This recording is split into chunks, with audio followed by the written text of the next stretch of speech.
बेंगलोरमध्ये 24 आणि 25 मे रोजी जितोच्या राष्ट्रीय क्रीडा स्पर्धा पार पडल्या. जलतरण, badminton, table tennis, lawn tennis, बुद्धिबळ आणि मैदानी खेळ अशा 6 क्रीडा प्रकारात या स्पर्धा घेण्यात आल्या. यामध्ये जितो कोल्हापूर चॅप्टरच्या खेळाडूंनी मैदानी खेळाबरोबरच बुद्धिबळातही धवल यश संपादन केलंय.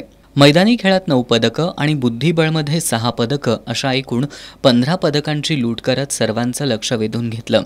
यामध्ये 8 सुवर्ण, 6 रौप्य आणि 1 कांस्य पदकाचा समावेश आहे.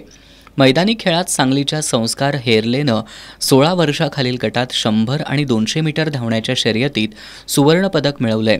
शिवाय 18 वर्षाखालील मुलांच्या गटातही संस्कारनं 100 आणि 200 मीटर धावण्याच्या शर्यतीत सुवर्ण पदक मिळवलं.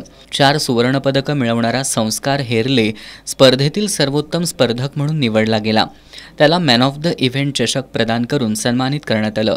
बुद्धिबळमध्ये जयसिंगपूरच्या दिशा आणि दिव्या पाटील या बहिणींनी 16 आणि 18 तसंच 20 वर्षाखालील मुलींच्या गटात निर्विवाद वर्चस्व मिळवत विजेतेपद आणि उपविजेतेपद मिळवलं. सर्व पदक विजेत्यांना भारतीय महिला क्रिकेटपटू श्रेयांका पाटील यांच्या हस्ते बक्षिसं देण्यात आली.